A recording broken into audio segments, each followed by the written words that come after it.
नमस्कार, मानदेश शिवारमध्ये आपलं स्वागत। निजामपूरमध्ये आमदार डॉक्टर बाबासाहेब देशमुख यांचा सत्कार समारंभ संपन्न। शुक्रवार दिनांक 21 फेब्रुवारी रोजी निजामपूर ग्रामस्थ आणि उद्योगपती देवाप्पा लवटे मित्र परिवाराच्या वतीने आमदार डॉक्टर बाबासाहेब देशमुख यांचा सत्कार समारंभ संपन्न झाला। उद्योगपती देवाप्पा लवटे यांच्या आशीर्वाद पॅलेस या निवासस्थानी सदर सत्कार समारंभाचे आयोजन करण्यात आले होते। प्रसंगी आमदार देशमुख यांची मिरवणूक काढण्यात आली।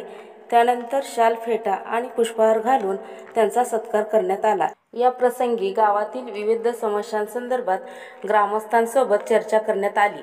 शेतीच्या पिण्याच्या पाण्याचा प्रश्न, जिल्हा परिषद प्राथमिक शाळेतील अपुरी शिक्षक संख्या, गावातील एसटी बस सेवा, गायरानातील अतिक्रमण, जलजीवनचे निकृष्ट काम तसेच गावातील समस्यांवर चर्चा करण्यात आली असून गावातील सर्व समस्यांचे निराकरण करण्याचे आश्वासन डॉक्टर बाबासाहेब देशमुख यांनी दिले। कार्यक्रमाचे प्रास्ताविक प्राध्यापक किशोर चांदणे यांनी केले।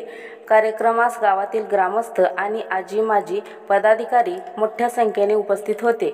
यावेळी बोलताना डॉक्टर बाबासाहेब देशमुख म्हणाले, बऱ्याचशा काही कुजबूज मागच्या 2 आठवड्यापूर्वी आपल्या तालुक्यात आणि बऱ्याचशा गावांमध्ये काही मंडळी करत होती की बाबासाहेब पूर्वीसारखे फोन उचलत नाही। सकाळच्या सत्रामध्ये तालुक्यातून बरीचशी गावगाड्यातली लोक आपापले अडीअडचणी प्रश्न घेऊन बंगल्यावरती असणाऱ्या ऑफिसमध्ये कार्यालयामध्ये येतात। 12:30-11 वाजेपर्यंत ती गर्दी असते आणि येणाऱ्या लोकांना भेटणं आणि त्यांचा प्रश्न समजून घेणं आणि त्यासोबत फोन घेणं हे दोन्ही कामं एकत्रित करणं तुम्हालाही कठीण आहे, माझ्यासारख्या तरुणालाही कठीण आहे। त्याच्यामुळं सकाळच्या सत्रामध्ये शक्यतो अर्जंट काय असेल तर फोन केला तरी चालेल, कोणीतरी फोन उचलेल, तुमच्या त्या प्रश्नाला उत्तर मिळतील आणि दुपारच्या सत्रामध्ये निश्चितपणे माझा फोन हा मीच उचलतो। त्याचबरोबर काही लोक अशी म्हणतील की आपण विरोधी बाकावरती आहोत, आपली कामं होणार नाही, कारण राजकारण आहे, कोण कधी काय पुंगळ्या सोडतील त्याची शक्यता नाकारता येत नाही। पण स्वर्गीय आबासाहेबांना त्या मंत्रालयामध्ये आणि विधानसभेच्या प्रांगणामध्ये काय मान सन्मान आहे याचं तुम्हाला उत्तम उदाहरण सांगतो। पहिलं अधिवेशन होतं मुंबईमध्ये आमच्या शपथविधीचं, 288 जे काही आमदार नवीन या 15व्या विधानसभेमध्ये निवडून आले, त्या विधानसभेच्या शपथविधीच्या कार्यक्रमाला दुसऱ्या दिवशी आपला शपथविधी होता। पहिल्या दिवशी मी आज जाताना 3-4 सिक्युरिटी गार्डनी मला अडवलं, कारण त्यांना वाटत होतं की असा पोरगा साधा आमदार असू शकत नाही आणि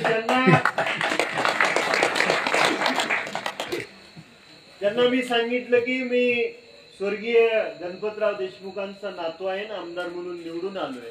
त्याच्यानंतर उरलेल्या 2 दिवसामध्ये त्या विधान भवनामध्ये काम करणारा प्रत्येक कर्मचारी येऊन भेटला, त्यांनी माझं अभिनंदन केलं आणि विश्वास दिला की स्वर्गीय आबासाहेबांनी या सांगोला तालुका आणि मतदारसंघाचं नाही तर महाराष्ट्रामधल्या गोरगरीब, दीनदलित, कष्टकरी, वंचित घटकांचं प्रतिनिधित्व केलेलं आहे आणि त्यांना न्याय मिळवून देण्याचं काम केलंय।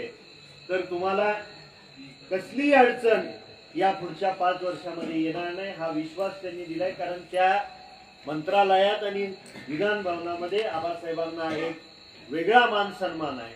कोणतरी मध्यंतरी मागच्या 3-4 आठवड्यापूर्वी तालुक्यामध्ये एक मेसेज फिरवला गेला, तुमच्याही व्हॉट्सअपला कोणाच्या तरी स्टेटसला तुम्ही वाचला असेल, तालुका शांत झालाय, सगळीकडे शांतता आहे, तरुण पोरांनी वाचला असेल।